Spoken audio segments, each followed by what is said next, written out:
Hola, muy buenas. Pues estamos aquí de ADN Cultura con Isaí Moreno y me da muchísimo gusto que estés aquí, Isaí, porque estás inaugurando esta nueva era de entrevistas virtuales de ADN Cultura y creo que en general, ¿no? Digo que en la pandemia todos hemos aprendido algo y es a usar Zoom, y da muchísima risa, pero creo que es verdad. Pues nada más dando un poco credenciales que creo que no las necesitas que se den, pero bueno, de todas maneras, por la mera formalidad. Isaí Moreno es bueno, yo diría que primordialmente novelista, ahorita me dirás si coincides conmigo, escritor mexicano, originario de la ciudad, eh, ha sido profesor en la Universidad Autónoma de México y además es premio nacional pues, 2 veces, ¿no? La primera vez el premio Juan Rulfo, si no estoy equivocado, por Piso, que por cierto ya cambió de nombre, ahorita también platicaremos de eso.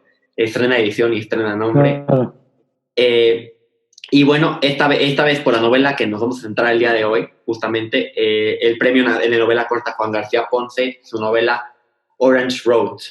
Y pues bueno, como estaba viendo nuestra entrevista pasada me dio muchísima risa, pero estaba viendo que por ahí alguien me regaña de que hablo mucho yo como para ser entrevistador, alguien pone eso, me dio muchísima risa. Entonces, para no incurrir en ese pecado nuevamente, pues te pediría que si quieres para empezar nos platicaras en un minutito pues cuál es la trama general de Orange Road para que pues luego podamos ir abordando ciertos aspectos de la novela, ¿no? Y ciertos pasajes que me parecen muy interesantes y muy contemporáneos, por cierto, también. claro que sí, Carlos.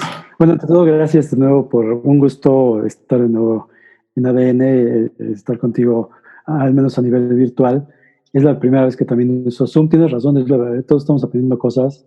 Zoom no lo había usado jamás y ahora pues tengo la oportunidad de conocer la plataforma. Está muy interesante.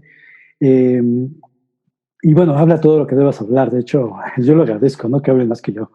Eh, pues en resumen, digamos, Orange Road es una novela breve que, digamos, resume las peripecias de una secta religiosa de corte milenarista apocalíptico, como estas dos que ahorita han estado, ¿verdad?, en las noticias, todavía incluso ocuparon los noticieros antes de todo lo que compete a la pandemia y todo esto. Y entonces la novela, pues en principio, eh, da fe de las intenciones de mis personajes, sectarios de mis personajes que tienen una fe, digámoslo así, religiosa, más en el sentido del fanatismo, de cómo buscan, cómo pretenden ellos dar al mundo, ¿verdad?, un mensaje de su doctrina, de cómo pretenden al mundo iluminar como, con la luz propia de su fe, ¿verdad?, al mundo. Y bueno, pues entre todo lo que, digamos, van armándose, pues buscan lo que ellos llaman lo hiperbólico, buscan acciones hiperbólicas, que en este caso pues consisten en actos terroristas. En esencia es de lo que trata la novela. De hecho, fíjate que lo que dices me llama mucho la atención porque ya que habíamos quedado de platicar que mira, algo bueno sale de todas estas tragedias y es que ya lo estamos haciendo, justamente te decía yo que era un momento muy propicio, aunque creo que este también lo es, ahora te digo por qué, pero porque justamente surgió a la luz todo este escándalo, ¿no? De la iglesia del Dios vivo, columna y apoyo de la verdad, la luz del mundo, lo veo el nombre para Sí, sabérmelo completito, ¿no? claro, claro. Y concretamente, pues, de su actual dirigente, ¿no? Nason Joaquín García. Y por eso te Sí, decía que era como que un momento muy propicio porque estábamos en ese escándalo que además vino antecedido por un escándalo de que ya se le había prestado Bellas Artes para una celebración, ¿no? Y posterior, poquitito después, ¿sabes? El escándalo de Estados Unidos, ¿no? Hasta parece que lo hicieron a propósito, ¿no?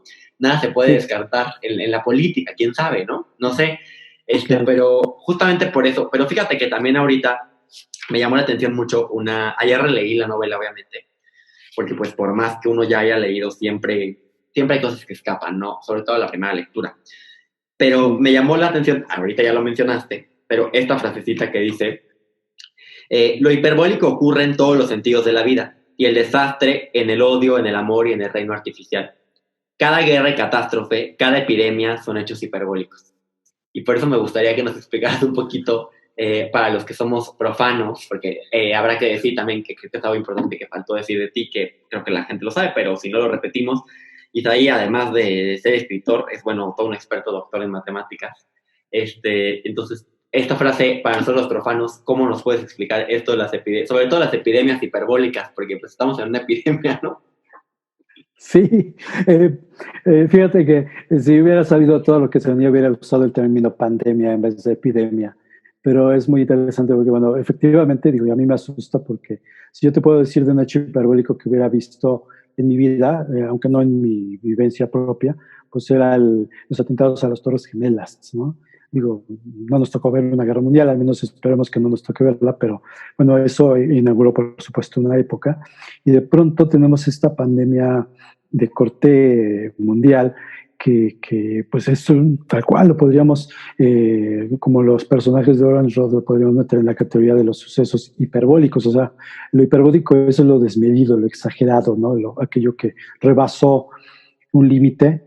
Y bueno, pues definitivamente estos sucesos que ahorita vivimos, pues justamente rebasaron. Qué bueno que hayas reparado en ese fragmento, ¿no? Porque yo no lo había pensado. Este, pues es algo que rebasó todo lo que esperábamos. Digo, ahorita estamos haciendo una sesión virtual, la habíamos planeado, tú lo recuerdas, ¿no? Desde hace meses, de manera presencial, nos ha obligado a ello, toda la situación que pasamos, que atravesamos. Pero en general yo estoy seguro de que es un hecho hiperbólico, sin duda, esto es un suceso hiperbólico. Estoy seguro que la humanidad no va a ser la misma después de todo esto. Digo, ayer mismo el Fondo Monetario Internacional hablaba de ponerle un nombre a esto, ¿no? Ya le pusieron el nombre de la gran contingencia para sumarlo, ya sabes, al efecto tequila, al efecto dragón y a la gran depresión del 1920 y tantos en los Estados Unidos. A mí la gran contingencia, además con mayúsculas, ¿no? Pues me asusta. Estamos viviendo eso, una gran contingencia. Y lo más interesante es que los libros de historia lo van a registrar así, ya lo estamos en este momento, al menos, pues ya desde el ámbito de la tecnología, de la comunicación tecnológica a distancia, pues estamos viendo que sí es un gran confinamiento. Por fortuna, la tecnología lo rompe un tanto, ¿verdad? Qué bueno que tú y yo estemos platicando gracias a la tecnología, pero sí estamos viviendo un gran confinamiento. Hay angustia incluso de cuándo va a terminar este gran confinamiento. Yo creo que es eso, me gustó mucho ahí que lo estabas diciendo en Facebook, el del gran confinamiento, que nos reíamos ahí con el post de tu vecino, no lo voy a balconear, pero no, me reía yo mucho. Me da mucha risa porque tú eres muy facebookero, yo también soy súper facebookero, o sea, soy súper polémico en Facebook, siempre estoy causando ahí temas, problemas y mentadas de madre, y bueno, es nuestra personalidad. Pero fíjate que lo que dices justamente eso es lo que me causa mucha curiosidad de lo que estás diciendo. De hecho, en tu contraportada está, así que me atrevo a decirlo sin temor a hacer spoiler, esta novela tiene cierta relación con los atentados del 11 de septiembre. Entonces, creo que justamente el 11 de septiembre rompió paradigmas porque nos enseñó que un gran enemigo de la humanidad podía no verse reflejado forzosamente en un Estado, sino en un enemigo invisible, ¿no? Como incluso en ese tiempo se habló de eso, ¿no? De un enemigo invisible que no sabemos bien quién era. Digo, después se supo, ¿no? Que era Al-Qaeda, lo que tú quieras, pero aún así Al-Qaeda, pues no es una institución, no es una organización. Normalmente las grandes guerras y las grandes muertes se habían dado por acciones de los estados, ¿no? Sabías quién era, ¿no? Los japoneses le ponías cara, ¿no? Los alemanes, etcétera, ¿no? No siendo únicamente que ellos, ¿no? Pero por poner ejemplos de los grandes malos de la Segunda Guerra Mundial, ¿no? Como lo está catalogado la historia, pues tenían cara, ¿no? Tenían un idioma, tenían un gobierno detrás, y aquí en 2011, justamente, en 2001 fue justamente, pues no existe una cara, no es un enemigo invisible, ¿no? Suena a James Bond, pero pues es la verdad, ¿no? Y ahorita estamos peor, porque es un enemigo todavía más invisible, ¿no? Sabemos qué es, pero puedes poner el pie afuera de tu casa y puedes estar infectado. Entonces, creo que este tema es bastante en el ámbito, en el tal de Orange Road, y eso me gusta mucho. Y te quería preguntar también ahorita que estamos hablando igual de estas sectas, ¿por qué crees que ha habido muchos temas en la pandemia, ¿no? Muchas personas que son líderes mundiales que la han negado, ¿no? Estoy pensando en Bolsonaro, por ejemplo, ¿no? O sea, o que casi negaron al principio, ¿no? O tomaron otro tipo de medidas. Puede tener implicaciones políticas, pero ¿por qué crees que alguna gente y tiene que ver con Donald Trump, no sé si inteligente, pero vamos, en posiciones de poder o que debería ser la más preparada o con la mayor información, normalmente a veces gusta negarse la realidad, y con eso me entro un poquito a Orange Road, ahorita voy más para allá. Sí, claro. Fíjate que uno de los autores que me iluminaron, digamos, durante la factura de Orange Road fue Jean Baudrillard. Y bueno, todos los autores del postmodernismo, ¿no? Que hablaron de una hiperrealidad, que por supuesto yo creo la mía propia en el libro y eso me divirtió mucho. Pero esta hiperrealidad justamente tiene que ver con mucho de lo que estamos viendo justo en el entorno electrónico, como las fake news, como lo que tú mencionas, Carlos, esta negación de ciertas cosas, o las teorías de la conspiración que de pronto se dieron como en el 2001, ¿verdad? Se dieron, surgieron, digamos, brotaron por todos lados. Y ahorita igual, pues hay varias teorías de la conspiración, como que China se orquestó esto para ser ahorita la primera potencia mundial, mientras todos los países están en recesión económica, yo qué sé, ¿no? A lo que voy es que sí, efectivamente hay una hiperrealidad que la gente acepta, que cree incluso, y quiere creer forzosamente, incluso desde el hecho de que si debes usar o no cubrebocas, por ejemplo, ¿no? Todo queda ya en un término de una ambigüedad que viene desde lo electrónico. Y entonces era lo que Jean Baudrillard, Humberto Eco incluido, y algunos otros autores, filósofos entre ellos, justo se preguntaban, ¿no? ¿Qué tiene que ver esa realidad de los hechos consumados, de los hechos que sí están en el área donde ocurre todo, y esa otra realidad creada que, por cierto, fíjate bien, suplanta la realidad, ¿no? Digamos, un ejemplo de hiperrealidad que decía Humberto Eco, le gustaba mucho, era una foto de Facebook, ¿no? La gente puede poner una foto de su perfil de Facebook y la gente cree que es así, como esa foto. Y te ven un día en la calle y dicen, no, tú eres el que yo veo en la foto, ¿no? Entonces, ese tipo de cosas es la famosa hiperrealidad. Y lo que estamos viviendo ahorita en este momento, todo lo que vemos en la información, digamos, en las fake news o en las noticias mismas, pues todo está metido en el campo de la hiperrealidad, ¿no? Y la gente va a ser difícil que le cambiemos la percepción. En este momento no sabemos del todo qué está pasando en Tijuana con todo lo que se ha dicho de los médicos, la carencia de material médico, no sé, de materiales de protección, respiradores artificiales, etcétera.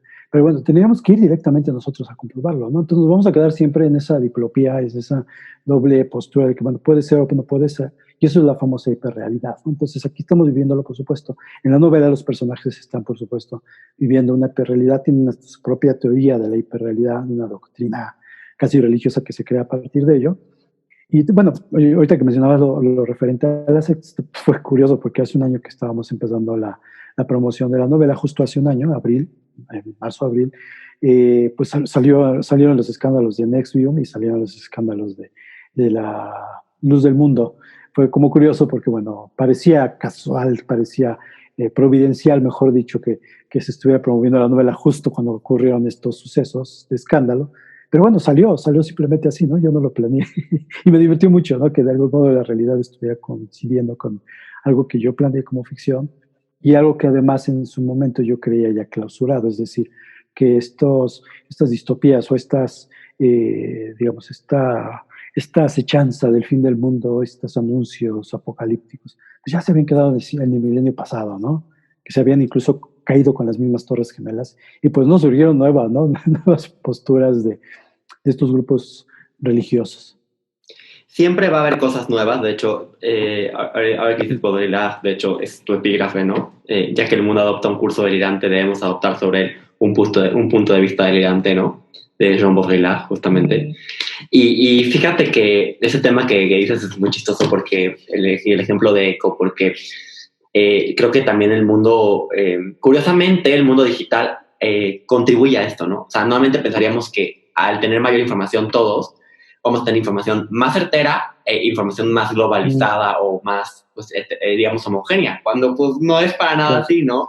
Hay varios casos ahorita que nosotros en la oficina, yo digo porque estos son temas que se pueden comentar, tenemos daño moral, por ejemplo, vía internet, y uno de los temas que planteamos, que de hecho uno de ellos está por llegar a la Suprema Corte, si es que la Corte decida traerlo, es, oye, la compensación económica a una persona por un daño causado vía redes sociales tiene que ser particularmente alta, de tal manera que inhiba que las otras personas coloquen información de ella en las redes sociales, y falsa obviamente, o digamos dolosamente, porque es imposible borrar el estigma. O sea, aunque mal día de mañana salga el Papa Francisco a decir que es total y completamente mentira, y se mencione todo, y lo estamos viendo un poco con las conferencias de su secretario, ¿no? Salga a decir punto por punto, a mostrar gráficas, ¿no? A mostrar datos duros, la gente sigue creyendo su propia realidad. No importa ya no importa lo que debería creer, sino lo que quiero creer. Y creo que eso fíjate, de Evans Road me llama mucho la atención un pasaje en el que hablan de, como ya dijimos, la novela trata justamente de una secta, ¿no? Que por supuesto, como toda secta, tiene un gran líder, ¿no? Que hace uso del carisma, ¿no? En esta distinción, ¿no? Entre los líderes carismáticos, ¿no? Como, por cierto, la Luz del Mundo, ¿no? Donde se celebra el cumpleaños del fundador, ¿no? Todos los años. Y hay una parte donde el personaje principal, creo que es Luis, ¿sí? Critica y todas las sectas en general critican a otro líder de otra secta, ¿no? Que tiene que ver con, casi no se oye, ¿no?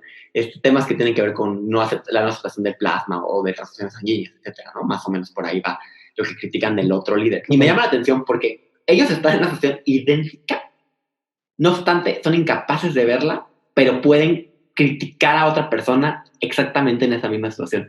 No sé si este pasaje fue a propósito o cuál fue el punto, pero me parece muy, muy interesante. Sí, claro. Sí, por supuesto, obedece un poco a esa cuestión de que miras la paja, ¿no? En el ojo ajeno, ¿no? Y no ves la viga que tienes en el propio, por supuesto. A mí me divertía mucho porque, por supuesto, conozco el tema de las sectas religiosas. Y bueno, pues me hacía ese contraponer, ¿no? Esta está bien, pero esta no. Y nosotros somos los que tenemos la luz y estos están equivocados por esto y esto por aquello. Pero además las acciones que toman, ¿no? Ir a justiciar a un líder porque no permite la transfusión de sangre y murió uno de los miembros de la secta, etcétera. En realidad, pues, para mí narrativamente fue un material, pues digamos, de índole dramático que pude como aprovechar. También fue en un nivel personal, pues fue como divertido, ¿no? Ver todo esto, burlarme un poco de lo que ocurre, pero a partir de los personajes que creen que tienen la verdad absoluta, como pasa siempre, ¿no? Entonces, yo tengo la verdad absoluta, tú estás equivocado.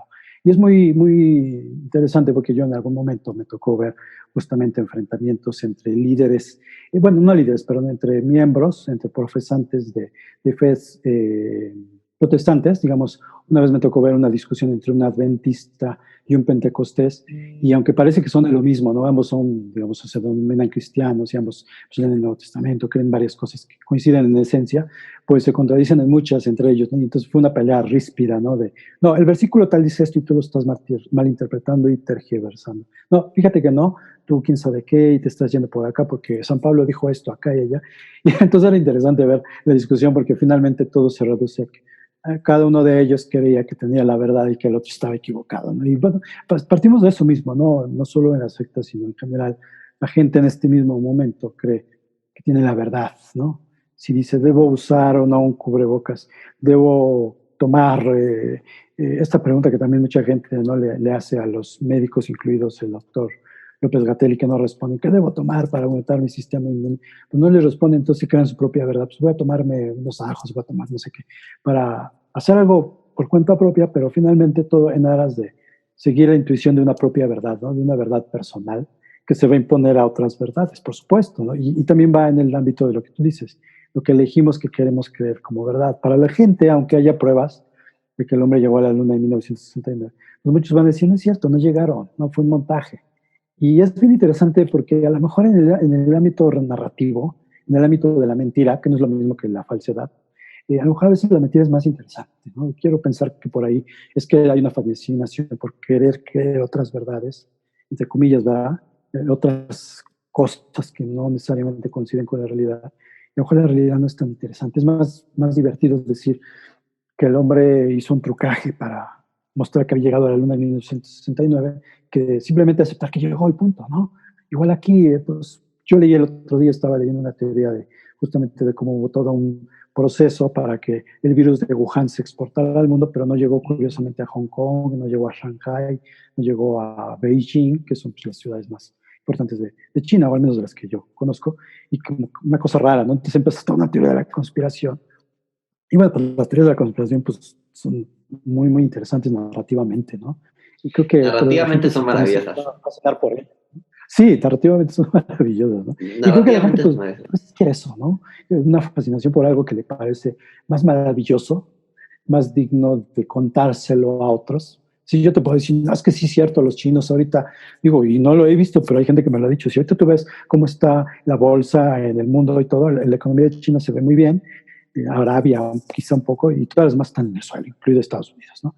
Entonces sí se da pie a querer pensar que alguien conjuró, alguien conspiró para que pues todo se fuera por la borda, ¿verdad? Mientras por supuesto que debe estar sacando tajada económica de todo esto, ¿no? Pero bueno, eso es más divertido, es más atractivo de nivel dramático, a nivel narrativo, contar todo esto que decir, no, pues fue un virus que se fue expandiendo progresiva y paulatinamente, como sí se puede ver en los gráficos, se fue justamente, ¿no? De una manera casi escalonada, Asia, Europa, luego América, etcétera, que lo otro, ¿no? Pero bueno, eso es un poco lo que tiene que ver, ¿no? Quizá por lo que somos como seres humanos, ¿verdad? Queremos aquello que nos atrae y nos fascina más, no lo sé. Fíjate que yo creo que sí, y de hecho ahorita voy a retomar esto en una pregunta que te quería hacer acerca de la ciencia y su papel en la realidad. Pero antes de eso te quería preguntar también, ya en tema ahora sí que de morbo, si lo quieres ver así, si esto de escribir en sectas no te causó pues ningún problema ahora sí que personal o político con alguien, porque digo, si quieres sin decir nombres, pero lo pregunto porque la definición de secta me parece en ocasiones complicada. Creo que como todo hay cosas que son gris, que son claramente azules y claramente blancas, ¿no? O sea, algo que claramente es una secta, ¿no? Pero es un poco como la definición de terrorista, ¿no? Y me meto con otro tema ríspido, pero es la realidad.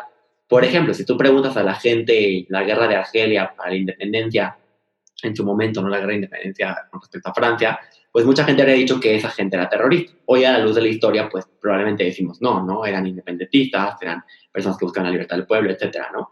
Y lo mismo a veces pasa con las sectas, ¿no? Digo, no olvidemos que los cristianos en algún momento de la vida pues, fueron considerados herejes, ¿no? Digo, en algún momento bastante largo de la vida, ¿no? Porque pues no respetaban los judíos, decían que ya había llegado el Hijo de Dios y etc, etc, etc, ¿no? Cosas que parecían abominables, ¿no? Y ahí voy un poquito a la distinción entre hereje y secta. O sea, quizás, vamos, para Isaí Moreno, ¿qué es una secta o cuándo algo ya se puede denominar secta? Es una pregunta un poco difícil, lo sé. Y dos, si escribir de este tema tan, porque para alguna gente es su fe, ¿no? Digo, no olvidemos, por más ridículo que nos parezca a los de afuera, ¿no? Entonces, si alguien ha tenido algún, pues, no sé, alguien te ha escrito, alguien te ha reclamado algo acerca de este libro en particular. Sí, fíjate que, bueno, secta pues tiene que ver con sección, ¿no? Con sectio de sectar, de cortar. Y justamente para definir qué es una secta o no, pues normalmente tiene que ver con la escisión de algo, ¿no? Digamos, muchas de las sectas cristianas protestantes o protestantes cristianas pues vienen de una escisión con la Iglesia Católica y luego entre ellas propias se fueron escindiendo, cortando, ¿no? Entonces yo creo que básicamente es eso, tiene que ver con una conformación que es, no sé si has oído el término hermanos separados, por ejemplo, los católicos, ¿no? Cuando hablan de un protestante, que le llaman los aleluyas, tienen varios nombres, ¿no?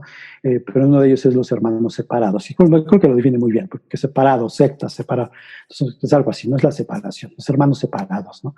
Este, entonces creo que pues varias de las que yo cito en el libro, o que al menos me inspiraron a fabular en el libro, pues son, digamos, agrupaciones bueno, no de tan pocos miembros, porque algunos ya tienen millones, ¿no? Millones de miembros a lo largo del mundo han trabajado muy duro para tener también, consolidarse como grupos que incluso a la larga acaban de ser reconocidos como asociaciones religiosas, ¿no? Creo que toda secta en algún momento busca ser reconocida como una asociación religiosa en términos de ley, que al menos en la ley mexicana.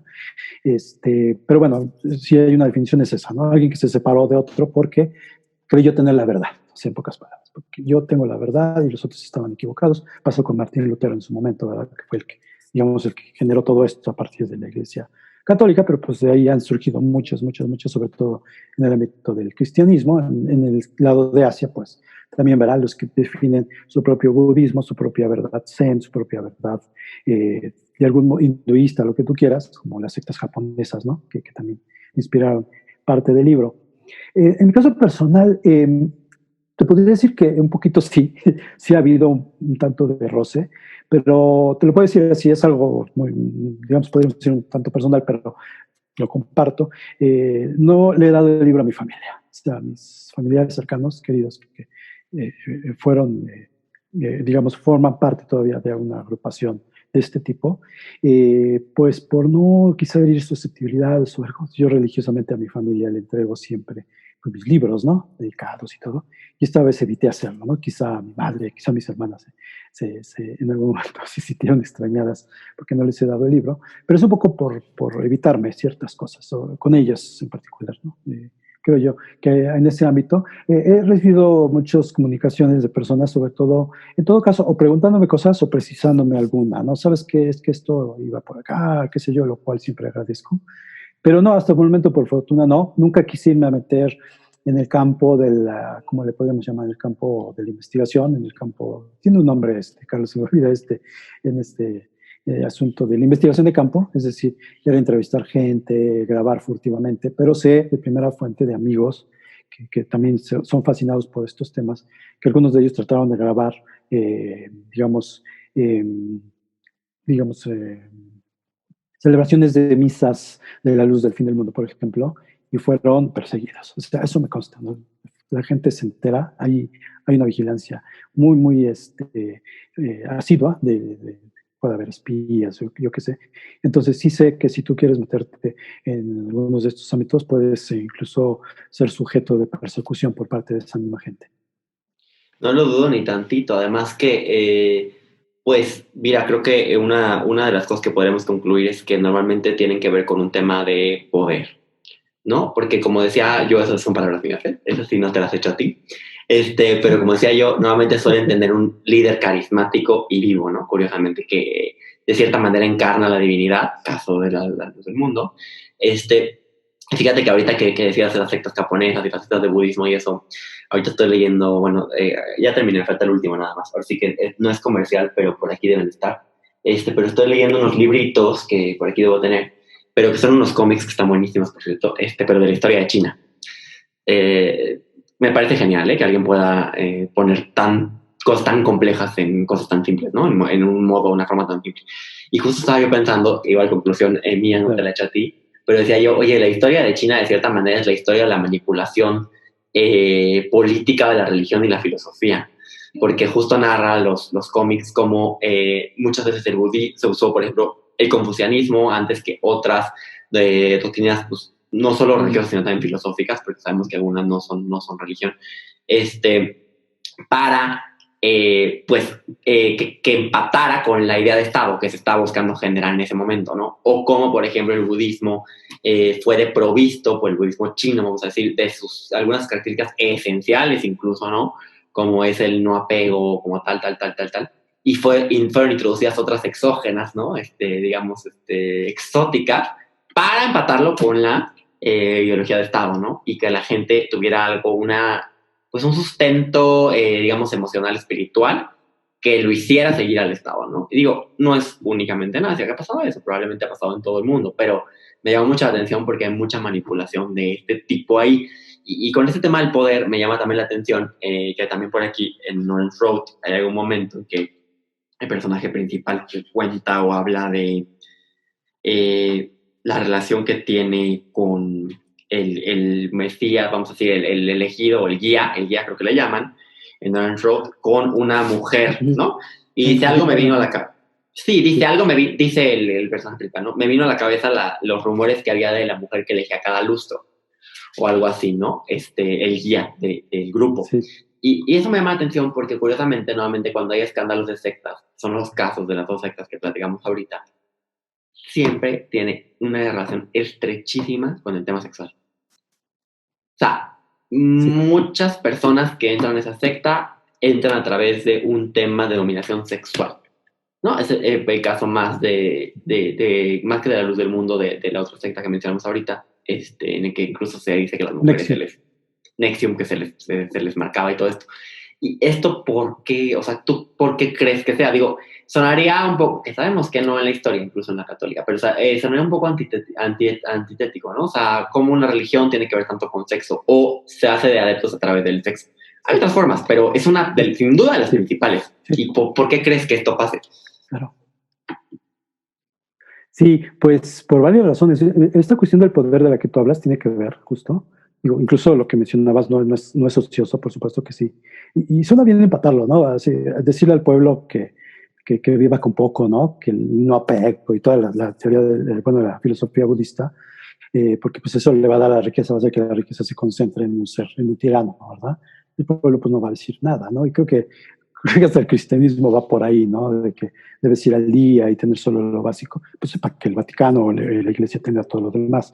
Por el lado sexual, yo también estoy de acuerdo, por supuesto, que todos los líderes, no solo religiosos, sino líderes en el nivel político bueno, en este caso religioso o económico, pues son siempre gente que pretende o busca, eh, pues a toda costa, ¿verdad? Poseer a todas las mujeres que pueda. O sea, sexualmente, claro está, ¿no? Tener un dominio sobre todos los demás en el nivel económico, mental, etcétera, para tener acceso a las mujeres. No sé si haya un caso inverso, o sea, de una líder que también, pues que lo opuesto, para tener acceso a los hombres, seguramente podría darse el caso, ¿verdad? Qué bueno que lo mencionas porque todo se reduce en este caso a sexo, ¿no? Y pasa con los líderes, también los líderes políticos, como digo, se sabe que todos los dictadores, sabemos, varios de estos chinos que hablábamos, ¿verdad? Este creador de la Gran Muralla, todo eso, un tipo que tenía 500 mujeres, yo qué sé, el mismo Mao Zedong, ¿no? Lo que buscan, pues, es la perpetuación de la especie, ¿verdad? La diseminación de su genética, de su código genético. Y bueno, Mao, pues, eran varias cosas que hacía. Fíjate que una vez me aterré cuando leí cómo Saddam Hussein daba instrucciones muy precisas a sus soldados de cuando iban a diezmar una población, de, bueno, matar a los hombres, por supuesto, y violar a todas las mujeres que pudieran. No solo eso, incluso él les daba Viagra, les conseguía dosis de Viagra a los soldados para que violaran a la máxima cantidad de mujeres posible, ¿no? Entonces, eso se resume en ello. Entonces, los líderes de las sectas religiosas, pues no son ajenos a ello, buscan exactamente lo mismo, la propagación de su código genético, ¿no?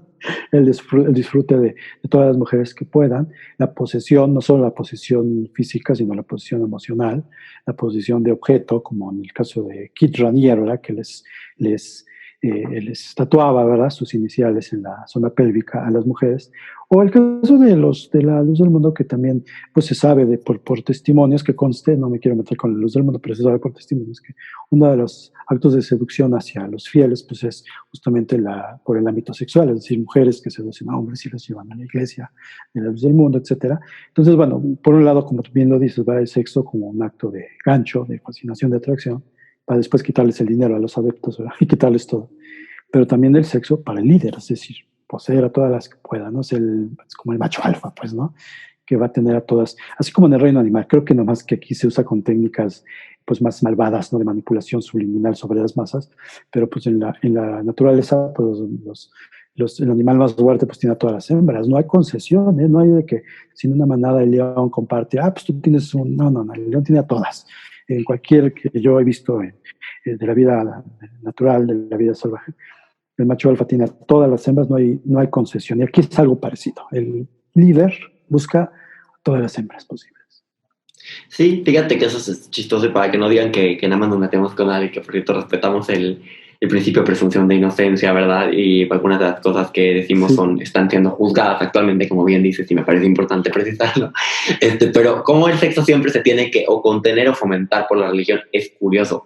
Esto nos habla del gran poder que normalmente, digo, sin duda hay gente que es ajena al sexo, gente que es asexual, sabe, hoy en día lo tenemos plenamente, digamos, identificado, pero, digamos, una gran parte de la población es gente sexualmente, que puede ser sexualmente manipulada o bien contenida, ¿no? O sea, igual con ese tema del coronavirus, ¿no? Hemos tenido expresiones de algunos religiosos que dicen que, bueno, se castigó a toda la humanidad por los homosexuales, ¿no? O sea, cosas que de verdad, bueno, parecen que están fuera de este siglo, pero pues están pasando y son líderes de la Iglesia Católica, ¿eh? O sea, digo, para que no digan que nada más estamos diciendo de unas personas. Pero fíjate que sí, y este tema que tiene que ver también con la realidad que comentabas me llama la atención y te quería preguntar. Hay una parte donde el protagonista, justo porque una de las formas de manipulación que utiliza el guía con respecto a ellos es la famosa suministro del éter, ¿no? Que así le llamas, el éter, a todos los miembros de la secta. Y pues prácticamente su adicción al mismo, ¿no? De ellos, es una forma de controlarlos. Y hay una parte donde él, no obstante, no sé si porque está perdiendo los efectos del éter en el tiempo que están en la abstención inducida del éter, el personaje principal como que se da cuenta de la realidad, como que aterriza todo y empieza a decirles a todos, por unos minutitos, o sea, creo que es una media página que empieza a decirles a todos, oigan, ¿saben que el líder nos quiere manipular y nos quiere crear una adicción al éter? Obviamente nadie lo escucha, ¿no? Porque todo el mundo está, pues, en ese momento perdido. Y ya luego no, ya luego regresa él, y regresa el líder y como que él se arrepiente, ¿no? Y incluso llega casi a ser profano y no sé qué, ¿no? Y aquí es un poco chistoso porque también te quería preguntar ¿cuál piensas que es el papel de la ciencia en la realidad? Pablo, parecería que hoy en día, y me gustó cómo lo dijiste, esta frase es mía, pero me gustó cómo lo dijiste tú, la ciencia parece aburrir a la gente, ¿no? O sea, la gente ya no quiere escuchar esos datos duros, quiere escuchar una historia fantástica y maravillosa que lo conforte o que lo aterrorice también, no sé si por pulsión de muerte.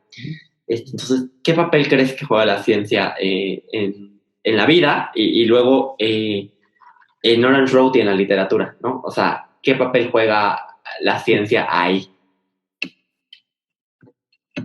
Claro.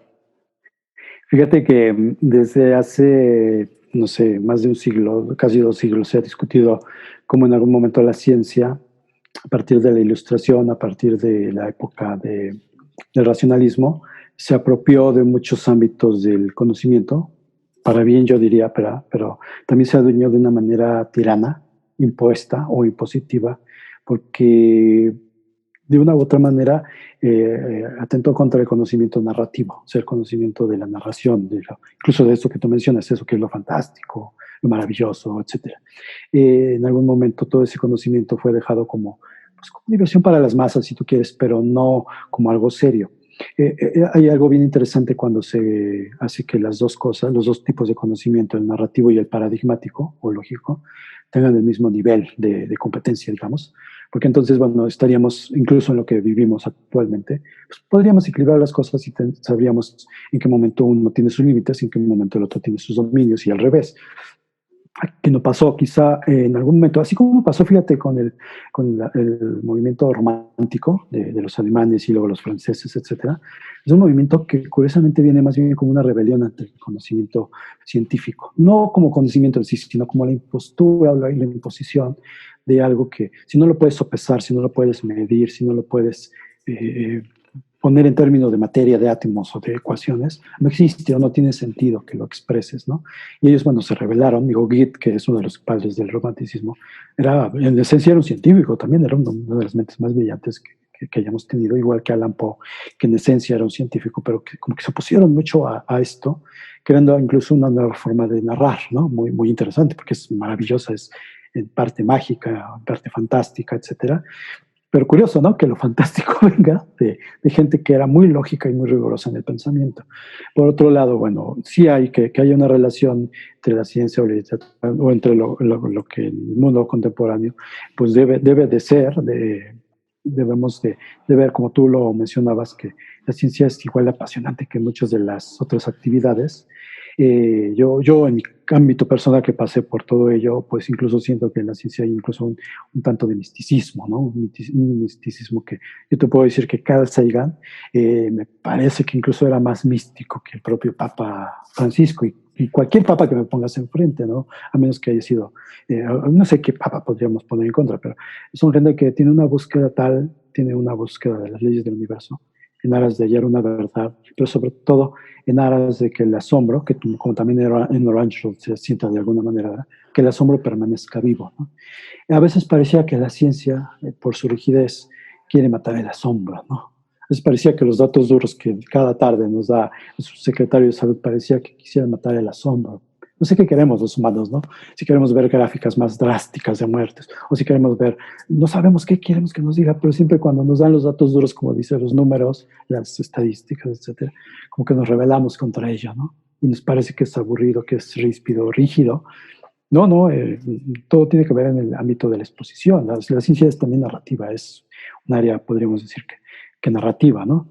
En el caso de la literatura, pues bueno, pues nos ha generado muchas cosas, ¿no? Yo te podría decir de entrada que, bueno, pues algunos de los géneros más interesantes pues vienen de gente que incursionó en el lado de la ciencia, que llevó, ¿verdad?, al arte, no solo los creadores, los literatos, también los fotógrafos han hecho cosas bien interesantes a partir de la ciencia, los pintores, ha habido corrientes, el mismo Picasso se inspiró de muchas de las corrientes que tienen que ver con la relatividad, con la geometría de otros niveles, Dalí, ¿no?, que aprendió todas las geometrías posibles, aunque no era matemático en sí, para hacer toda una nueva corriente de la pintura, ¿no? Ahora, en el caso de mis personajes de Orange Road, como pasa también con las sectas y como pasa con quien sea, pues buscan el conocimiento o todo aquello que les convenga para, digamos, fundamentar su propia verdad, ¿no? Entonces, si la ciencia dice de pronto esto y suena bien para mi doctrina, pues lo uso, pero si no suena bien, lo desecho, ¿no? Entonces somos así, como muy selectivos, ¿no? ¿Qué nos gusta de lo que dice la ciencia? Ah, no, pues esto sí me gusta y me conviene, lo tomo. Esto no me gusta porque rompe mi sueño fantástico, mi sueño de teorías de la conspiración, rompe mi sueño de que el mundo no es como yo creo que es, entonces eso no lo tomo, ¿no? Pues eso es lo que pasa con la ciencia, ¿no? Siempre vamos a estar confrontando y vamos a tener la elección. En ocasiones pasa que la verdad dura, pues sí es así tal cual, es dura y por tanto desilusiona. Pero así es la verdad, ¿no? La verdad casi siempre desilusiona. Fíjate que sí, creo que por eso la literatura es tan importante y a mí me gusta hablar de todo, me gusta hablar de cosas, citar desde a Goethe hasta las cosas que estamos viendo diario en Facebook. Creo que es importante no perder también la tierra y estaba viendo ese meme que está circulando que seguro lo viste. Bueno, no es meme, es como una especie de como pues, reflexiones, ¿no? Que se ponen en Facebook pero que son virales, que decían, ¿no? Oye, sin los artistas que siempre denigras, que siempre dices que se hubieran dedicado a otra cosa, esta cuarentena sería inllevable. Y es cierto, ¿no? Sin música, sin libros, yo ahorita estaría destruido, muerto o peor que Orange Road. Ya estaría yo buscando la línea naranja, que ahí te voy a preguntar un poquito eso del color. Y sí, y creo que eso es lo padre de las letras, lo increíble de las letras, lo padre, digo a propósito, en forma tan coloquial, que nos podemos permitir todo, ¿no? Porque en la vida real, pues creer fantasías nos puede llevar a terribles consecuencias, ¿no? Imagínate que fuéramos el doctor López Gatell y quisiéramos creer fantasías, pues no sería algo responsable, ¿no? Pero nosotros nos podemos permitir lo que sea en lo que escribimos o en lo que leemos, y creo que eso está increíble. Y ahorita que decías de que creo que justo, no lo había pensado nunca, ahorita me vino la reflexión por lo que decías, pero justo creo que el inicio de más que de la novela, de la pieza, ¿no? Porque no es tanto, es más quizás teatro que pieza, de Goethe, la famosísima línea de Agnum Philosophie, ¿no?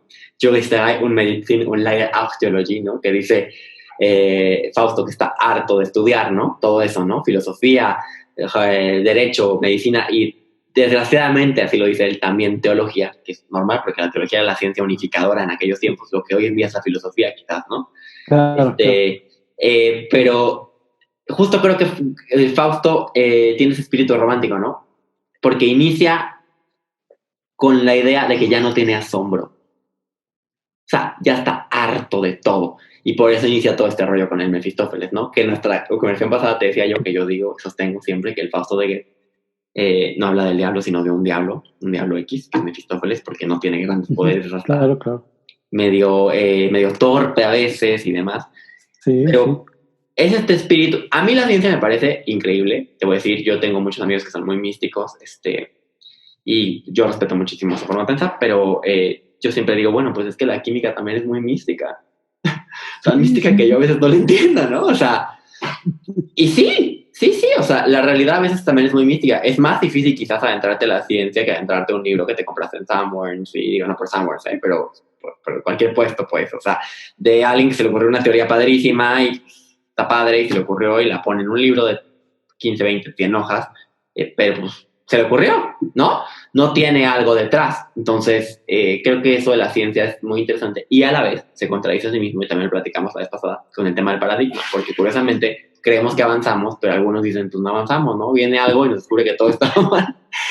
Pero el punto es que mientras está el paradigma, pues funciona de cierta manera, ¿no? Y pues lo mismo tenemos que, y ahorita también ese meme, y a ver qué piensas de eso, famoso de, oye, no nos estamos escuchando a los antivacunas, dice el meme, ¿no? De ahora, ¿no? O dice, el coronavirus, ¿no? Y hay una señora hablando con un megáfono y dice los antivacunas, ¿no? Y están como con una bolsa en la cabeza, ¿no? Como escondiéndose.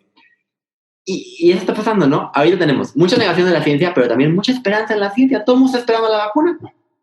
Sí, es verdad. ¿no? O sea, sin vacuna, quién sabe cuánto tiempo estamos encerrados, decimos. Pero a la vez negamos la ciencia cuando nos conviene, cuando no nos gusta. Entonces, híjole, ese tema me parece medio peligrosillo ahí. Y lo que decías que te quería preguntar también de eso, de lo que decías de nuestro gusto, que no sé si queremos gráficas más terroríficas, yo creo que sí, tenemos un gusto por algo. Y ahí me llama la atención porque sé que tu tesis, corrígeme si el título está mal, pero si no es el título exacto, es el tema, la estética de la destrucción. ¿De qué habla tu tesis? Yo sé, platicamos la pasada, que te encanta la destrucción, que te encanta ver los vidrios caer, que te encanta tal. También te encanta el orden, curiosamente, porque sé que eres fanático de los relojes, de los engranajes de los relojes. Sí. Pero ¿de qué habla tu tesis? Eso me parece interesante para las personas que te conozcan un poquito más. Claro, esa tesis que hice ya hace más de 10 años, con la que me titulé en letras, a la vez que estaba todavía en mi fase de doctorarme en matemáticas, pues se obedeció sobre todo a varias inquietudes, pero quise ver cómo esa estética que algunos, sobre todo de las artes plásticas, ¿no? Que venía de algunos fotógrafos, algunos pintores, etcétera, pero también del cine, que me tenía fascinado, como el cine de David Cronenberg. ¿Cómo podía yo ver eso en la literatura? Por supuesto, sabemos que Crash, la película que hizo Cronenberg a partir del libro de Ballard, pues viene, propiamente es una novela, ¿no?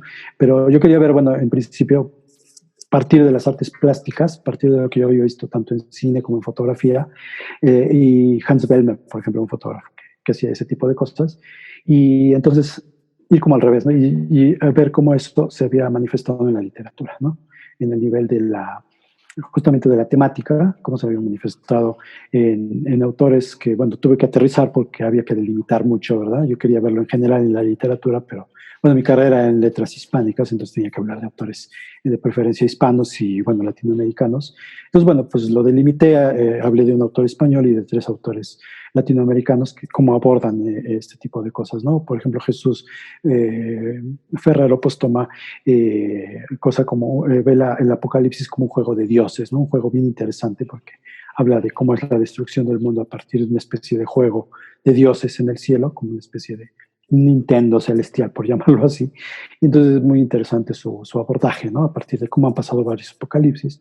Y en el caso de los autores de América Latina, pues bueno, en ese momento yo estaba muy metido con Roberto Bolaño, que muchos lo ven por otras razones, pero en particular a mí me llamaba la atención su estética de la destrucción particular, como en Estrella Distante, en el mismo 2666, ¿no? Lo que plantea, escenarios que plantea la literatura nazi en América, que es un libro divertidísimo, pero a la vez plantea la estética de la destrucción de algún modo, como yo le llamaría. Y bueno, algunos autores nacionales como Mario González Suárez y Mario Bellatín, autores que aprecio y admiro mucho. También, ¿no? Como notaba yo en esos planteamientos, ¿no? En el caso de Bellatín, por ejemplo, la enfermedad, ¿no? El planteamiento de la enfermedad, el planteamiento de la deformidad. Y en el caso de Mario González Suárez, pues el planteamiento, pues igual de la destrucción del mundo, ¿no? Que son como mis temas, ¿no? El fin del mundo, el apocalipsis, pues Mario González lo ha abordado desde todas las aristas que te puedan imaginar, ¿no? Que te puedan venir a la mente.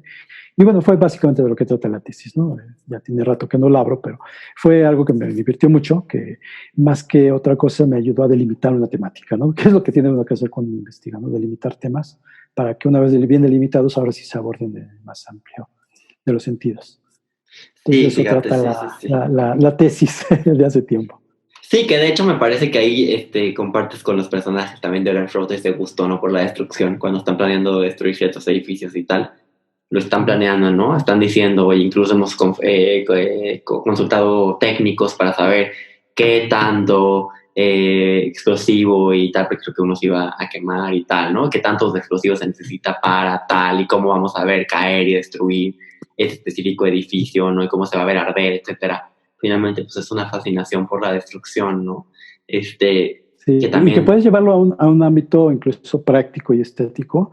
Me acuerdo de un artista alemán, ahorita yo ya no me lo preguntes, pero lo conocí ahí en el MOAC, de la UNAM, y este artista hizo un proyecto de destruir todas sus cosas, incluida su casa, sus documentos y todos sus objetos personales, pero fue algo metódico y bellísimo porque lo que él ayudado por mucha gente, y fue una especie de documental grabado y todo, fue de una manera metódica. Es decir, voy a destruir, por ejemplo, me acuerdo cuando dice, ¿cómo voy a destruir mi pasaporte? Supongo que después fue por otro, no sé, pero bueno. Documentó cómo destruía su pasaporte y lo pasaba por una máquina que descomponía eso en tiritas, era una cortadora de papel.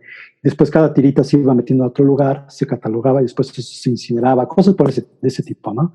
Después cómo destruía, por decir algo, su televisor, ¿no? Pero no era nomás de aventarlo de un edificio que se estrellara, así como quitarle los botones de una manera metódica. Era la destrucción metódica, vamos, ¿no? Eso me pareció padrísimo.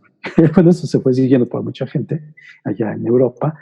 Y entonces, bueno, pues es no solo la destrucción en sí como un acto de violentar, ¿verdad? De desarticular los objetos, sino de hacerlo también de una manera plástica, como lo hace. Me acuerdo que incluso sus asistentes, ¿verdad? Tenían un uniforme, una especie de uniforme especial en el que llegaban con un horario así de máquina, pues de reloj checador, poner, checar su tarjeta, llegar con bitácora. O sea, todo se llevó una relación en bitácora y en libros de cómo se destruyeron los objetos de este artista. Fue interesantísimo, ¿no?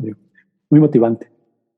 Sí, sí, yo sé que a ti te encantan esos temas, a mí la verdad también me gustan. Me gusta más la secuela, lo que viene después, o la destrucción lenta y paulatina, si lo quieres, porque me encanta el tema de la estética de la decadencia, me fascina, me hace algo hermoso Sí, en la sí, literatura, creo que lo habíamos platicado, y me parece súper interesante, y creo que Orange Road tiene mucho, mucho de eso, y también te quería preguntar, para ir cerrando, para no quitar tanto tiempo, pero te quería preguntar, Orange Road parece ser creo que es parte del misterio de la novela, entonces ahora sí que te puedes reservar lo que quieras, pero Orange Road sí parece ser un lugar físico en la novela, ¿no? O sea, digamos que está en esta carretera, etcétera, etcétera, hacia el final. Pero a la vez creo yo que es un estado mental, esa es mi interpretación, ¿eh? De hecho, igual cuando este chavo, Luis, tiene como esta especie de lucidez, no tiene éter, como que dice, no recuerdo si es eso un poquito antes, cuando están en Orange Road, pero sin el éter, ¿no? Algo dice como Orange Road solo me pareció un conjunto de calor o algo así. Entonces, no sé, Orange Road, tú lo dirías que es un punto físico, un estado mental, o ambos en la novela. Creo que eso es muy, muy interesante, cómo juega. Y ahorita ya me acordé con qué pregunta quiero cerrar contigo, porque es algo que me llama mucha atención de un artículo que leí, ahorita me dirás. Pero primero quiero que me digas esto porque me llama la atención. Es un poquito difícil para todos. De hecho, dicen también los propios personajes, no, nadie sabe bien que era Orange Road, nadie sabe fin de que era Orange Road, no, nadie sabe dónde estaba Orange Road al principio, ¿no? Pero eso me pareció muy, muy interesante, como entender qué es exactamente Orange Road y por qué el color. Creo que es el color del desierto, pero creo que también tiene algo que ver con el sabor del éter, que es cítrico, no sé, a ver qué nos puedes decir de eso. Sí, claro. Claro, claro. Sí, bueno, en la novela pues lo manejamos, ¿verdad? Manejo Orange Road como un ámbito un tanto geográfico ambiguo, ¿verdad? Hay una carretera, ¿verdad? Que el propio es la carretera, Orange Road. Pero sí, en esencia es un estado constante de la mente, por supuesto. Es la permanencia en un estado del espíritu, la permanencia en un estado de tu psique, ¿no? La permanencia en un cierto estado de la psique. Yo diría que por eso cuando siempre está ahí, es algo que permanece. Creo que el color naranja tiene algunas connotaciones. Digo, finalmente es la unión de dos colores primarios, ¿no? El rojo y el amarillo.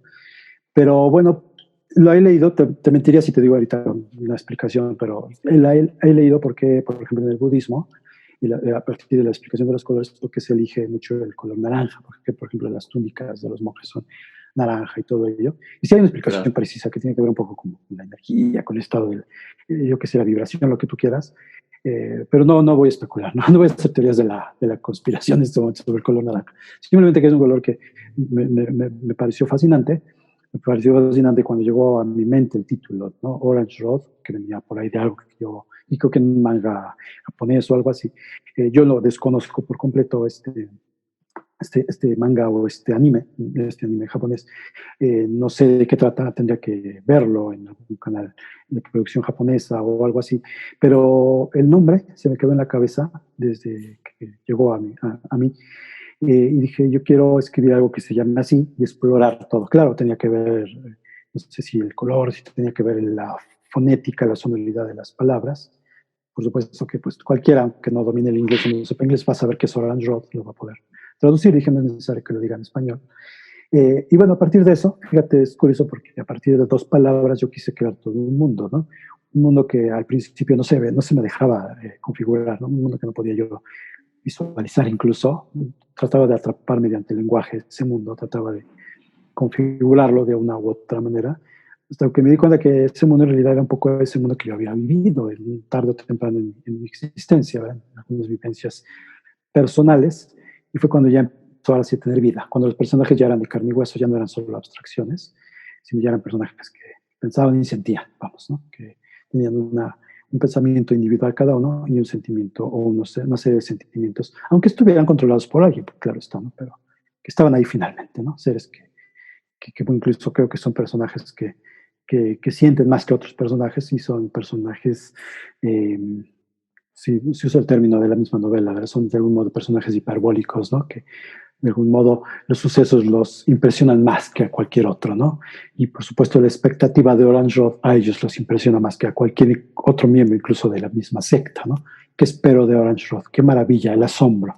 Si algo yo admiro de mis personajes es que tienen lo que tú quieras que puedan tener en pro o en contra, pero tienen su capacidad de asombro siempre abierta.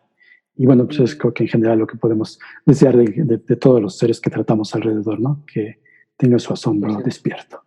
100% es algo que inyecta juventud, yo creo. Quizás ya envejecer es perder el asombro. Y ahí también, pregunta al margen, porque no era con la que quería acabar contigo, pero la vez pasada platicamos de tu libro Piso, que rápido solamente digo que trata de un asesino serial, bueno, de 2 asesinos seriales. Y ya platicamos del título, que tomas el nombre de un número, porque los asesinos, sobre todo el primero, está obsesionado con los números, y ahora cambia de nombre y se llama No son tantas las estrellas, si es que estoy en lo correcto. Entonces, ¿dónde podemos conseguir este libro? Yo tengo Piso solamente en Kindle. Ni Kindle es otra aplicación, no sé cuál es, porque no lo conseguí ya en ese momento que íbamos a tener la charla. Voy a conseguir ahora No son tantas las estrellas. ¿Dónde lo podemos conseguir? ¿Y por qué el cambio de título? Me llama la atención.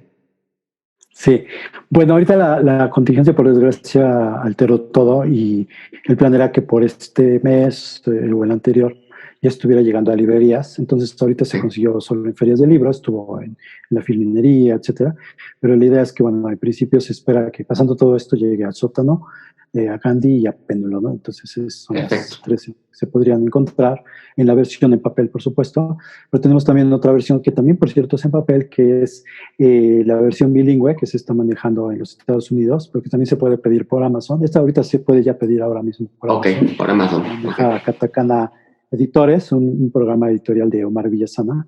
Entonces la versión bilingüe es una edición bien interesante, porque bueno, pues se va a ver como un autor, un poeta norteamericano que es Arthur Dixon, le dio su propio mundo, vamos, le dio ya un hogar en las letras inglesas.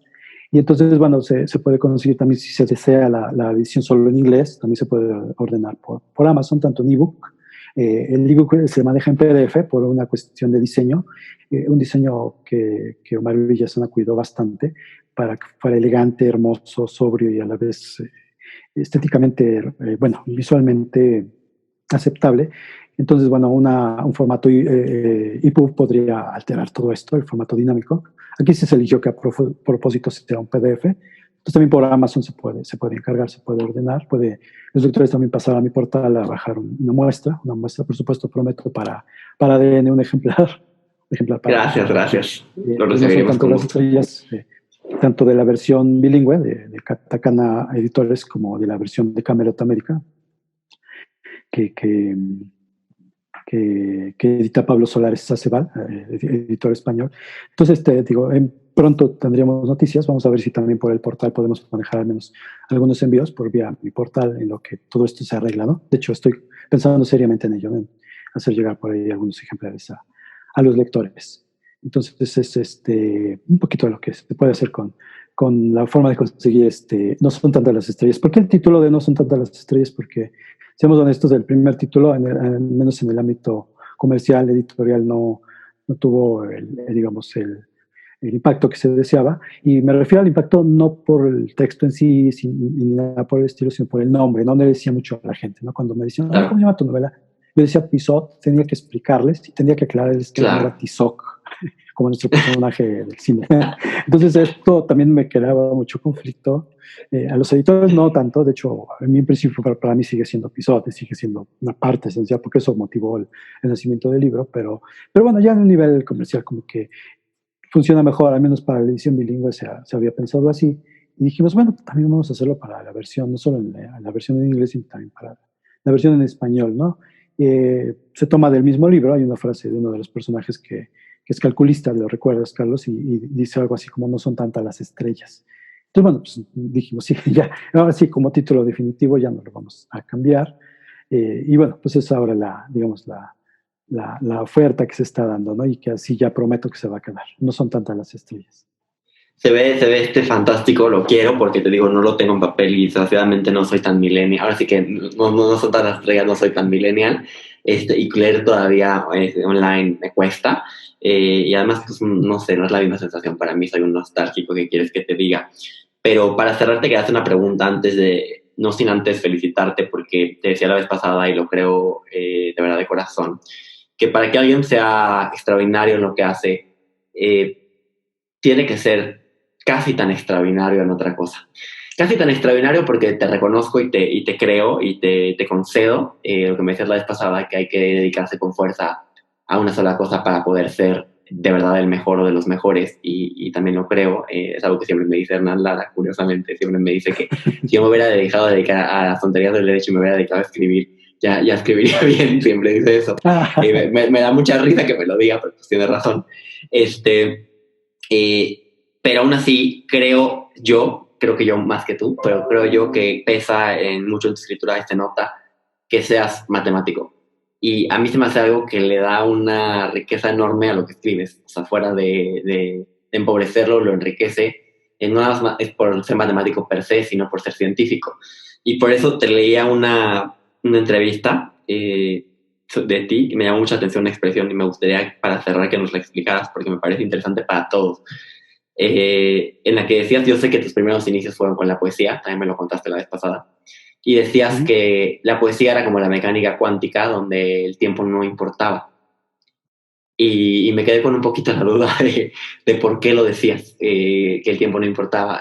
Y también haces otras reflexiones, ¿no? Sobre que el tiempo, más que medición, es movimiento, etc. Más que, o sea, un lapso de como tal que exista per se de tiempo, es un movimiento, ¿no? Pero me llamó la atención esa frase y me gustaría hacerla con eso para que pues, nos ilustraras a nosotros que somos tan profanos en estos temas. Sí, creo que en la mecánica cuántica las variables que se manejan y todos los términos, bueno, sobre todo las variables, quiero decir eso. En las variables no es necesario el tiempo, que yo recuerde. Ya también te estaría diciendo algún tanto amigo, porque ya tiene mucho que no trato esos temas. Pero en principio, bueno, se pueden expresar las ecuaciones sin tiempo, y eso es como muy, muy interesante, ¿no? Que en el micromundo donde además las cosas son y no son, como decía Octavio Paz, ¿no? Es y no es, ocurra eso. Entonces es como interesante en el término filosófico. Es posible que incluso por ello ha costado mucho unificar esa famosa teoría unificada que todos los físicos y algunos matemáticos también han perseguido, la teoría unificada del universo, ¿no? Donde todo el macromundo, la teoría de la relatividad, etcétera, de Einstein, la teoría general y la teoría de cuerdas, yo qué sé, se puede unificar con la teoría del micromundo, ¿no? Con la mecánica cuántica, ¿no? Creo que es una de las razones por las cuales está costando hacer una teoría unificada, ¿no? Que en una sí está el tiempo como variable y en la otra no. En la poesía sí me acuerdo, ya ahorita que lo dices sí recuerdo que lo dije, yo creo que lo dije en un momento de emoción o algo, porque habría que cuestionarlo, si en la poesía no existe el tiempo, sobre todo porque el tiempo es, creo que digamos, la sustancia de casi todo lo escrito, ¿no? Al menos en la novela el tiempo es uno de los elementos primordiales, el tiempo de la vida, el tiempo de la narración, el tiempo de la mente, ese tiempo de conciencia, que también es bien, bien interesante. La evolución de una conciencia a lo largo del tiempo, que es uno de los temas más difíciles de manejar en la novela, cómo evoluciona.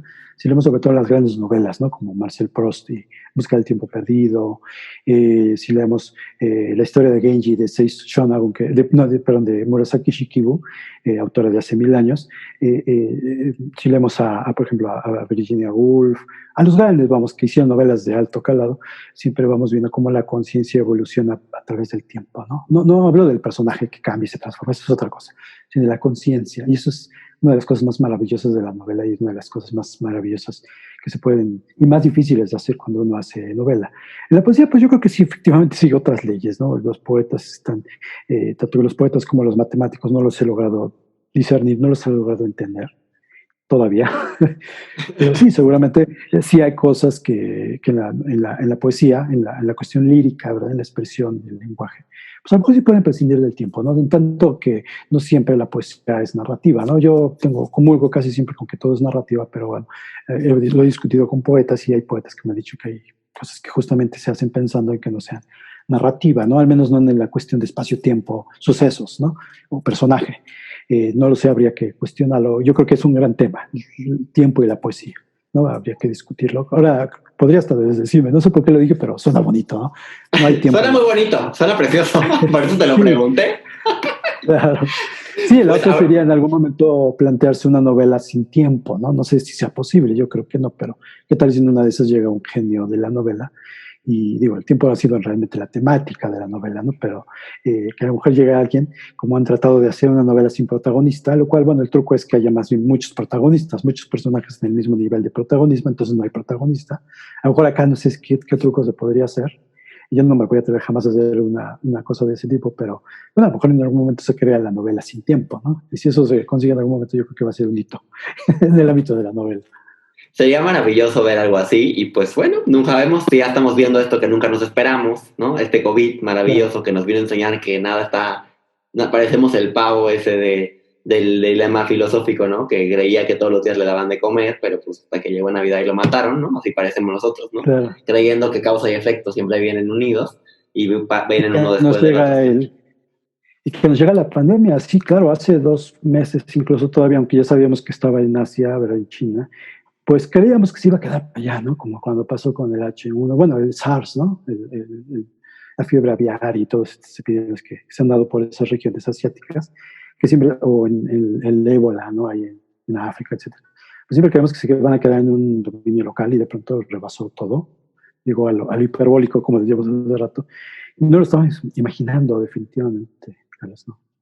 ¿No? Y por eso te digo, a lo mejor llega la novela sin tiempo, sin que Isaí y Carlos Altamirano se lo imaginen, pero ahorita te voy a pedir que no me cuelgues para que tú y yo nada más decirte algo rapidito, pero puedes pedirme de ADN para que pueda subir el video bien y que buen tiempo, nada más para cerrar. Que independiente, por supuesto, Orange Road, pero ¿qué 3 libros diría Isaí que es bueno leer esta pandemia? Bueno, hay varios, pero bueno, si nos restringimos al número 3, que es un número muy bonito, ¿verdad? Pues yo pongo en primer lugar La montaña mágica, lo decía por ahí en mis redes sociales, ¿verdad? La gran novela de las enfermedades infecciosas respiratorias. 100%. Y con el tiempo también tiene que ver mucho. Sí, claro, por supuesto, y que vean el homenaje que hizo también, bueno, a esa novela que se le hizo por Hayao Miyazaki. Es una película que no me acuerdo si se llama Se levanta el viento, o es una película que homenajea a Thomas Mann, por cierto, ahí sale Thomas Mann en la película. Bueno, esa la pondría yo creo que en primer lugar. Una más es Némesis, de Philip Roth. Tú hablabas hace rato de ese enemigo invisible, de ese enemigo. Esa novela habla de algo que Philip Roth, 50 años después, se le tocó ver la polio, ¿no? En los Estados Unidos cuando estaban además en la Segunda Guerra Mundial. Entonces, por un lado estaban peleando con un enemigo que tampoco conocían del todo, que eran los nazis, y tampoco se sabía mucho, ¿no? Que los nazis, por ejemplo, tenían campos de concentración. Sí, era una cosa tremenda, ¿no? Incluso llegar a todo lo que sabemos de la Segunda Guerra. Dice, pero en casa estábamos peleando con otro enemigo que no veíamos, ¿no? Del otro, aunque sea medio, sabíamos cosas, pero de la polio en ese momento no se sabía gran cosa. Y entonces, bueno, pues pasaban cosas parecidas también en el sentido que te paralizaba el sistema, parte del sistema nervioso y tenías que tener respiradores artificiales, igual que pasa en la montaña mágica. Ahorita, como está pasando en el mundo, necesitamos respiradores artificiales, ¿no? Para las personas que por insuficiencia respiratoria no pueden, en este caso, bueno, se pueden asfixiar. Bueno, estas dos novelas hay respiradores artificiales, ¿no? En un caso son pulmones artificiales en la montaña. Sí. Y en Némesis pasa con los niños que tenían polio, necesitaban estar conectados a un respirador artificial, ¿no? Entonces es una novela interesante porque Philip Roth hablaba de que se requieren 50 años para que un suceso de este tamaño, vaya, se pueda narrar, ¿no? Y él se esperó. Él cumplió su norma, ¿no? Su norma estética, de esperarse 50 años, qué bueno que vivió para ello, para poder contar esa gran novela. Me parece maravillosa y asombrosa, ¿no? Yo creo que la pongo en una lista de esos tres que tú mencionas. Y una más, pues, de un mexicano, de un autor nacional, Yuri Herrera, y La transmigración de los cuerpos, que es también una novela que en este caso se inspiró en la pandemia del H1N1, donde pues, México fue como el epicentro, ¿verdad? El foco de atención. Sí, sí. Es una novela también muy extraña porque, bueno, Yuri lleva la apuesta a un lenguaje, a una serie de atmósferas rarificadas muy eficaces y a la vez muy perturbadoras. Y bueno, la recomiendo también. Entonces, si te hago esas listas, La montaña mágica de Thomas Mann, Némesis de Philip Roth y La transmigración de los cuerpos de Yuri Herrera. Me encantó tu recomendación y justo también nada más para cerrar decir que el propio Hans Castorp de la famosísima montaña mágica llegó por pura coincidencia y no creía las enfermedades que ahí se suscitaban, ¿no? Entonces así nos se sienten los mexicanos que a veces no creen en el COVID, ¿no? Terminó quedándose el 7, 8 años, no sé. Y le hacen una revisión, ¿verdad? Y ya tenía la infección, ¿no? Aunque no se desarrolla como las demás, es casi lo mismo, ¿verdad? Que estamos viendo ahora. Yo me acordaba de esos transatlánticos, de esos cruceros, ¿verdad? Donde había infectados al principio. Y yo pensé luego en la montaña mágica, un hospital donde hay gente adinerada además, porque los cruceros, pues va gente que tiene dinero, ¿verdad? Y que de pronto están infectados, ¿no? Aquí aprovecho para esta despedida para también comentar que, bueno, pues hemos estado sumados por petición de tanto de las instituciones, pero también por iniciativa propia, pues está esta iniciativa del Quédate en casa y la iniciativa de Me quedo en casa leyendo, además son hashtags, ¿no? Etiquetas. Entonces, bueno, para promover el Me quedo en casa leyendo, hemos estado promocionando en Twitter, en Facebook y en todas las redes posibles. Hemos estado promocionando un curso de cuento que yo di hace poco en la Escuela de Escritores de México, antes M. Y entonces, bueno, todos los que estén interesados, aprovecho aquí, me pueden escribir tanto por un mensaje personal o etiquetándome a Twitter o un inbox en mi Facebook y yo les mando un enlace, porque es un material un poquito privado, pero bueno, lo voy a compartir, sobre todo porque necesita instrucciones precisas para manejar una plataforma que es Evernote, perdón. Y el otro estamos hace poco entré al Telegram, y entonces, curioso porque hace 11 años, cuando estaba la epidemia o la pandemia del H1N1, entré a Twitter y ahora entré a Telegram. Pero por Telegram hicimos un canal bien interesante que se llama Ser Novelista. También todos los que quieran anexarse, ¿no? Lo único que necesitan es tener la aplicación en su celular o en su computadora, suscribirse. Me han estado llegando, no sabía que era tuyo. Ah, sí, bueno, pues tú que lo tengas por ahí. Creo que, los contactos que había en mi celular, creo que yo los metí, pero bueno, cualquiera se puede meter. Lo padre de un canal de Telegram es que cualquiera se puede suscribir. Y ya estamos poniendo contenidos, hay lecturas tanto ad hoc con todo lo que estamos viviendo, pero en general con lo que tiene que ver con la novela. Vamos a meterlo, anuncio de una vez, un cursito muy breve, un microcurso de novela, así cortito, para autores que quieran iniciar un proyecto de novela y cosas por ahí. Entonces, yo creo que lo voy a arrancar la semana que viene, lo anunciaré de manera pertinente. Y bueno, pues entonces suscríbanse también al Telegram, ¿no? Al canal Ser Novelista de Telegram. Increíble, Isaí. Pues muchísimas gracias. No me dejes, yo voy a parar el video nada más para temas de ADN. Y pues gracias a ADN por prestarnos el espacio y pues vamos para adelante entonces.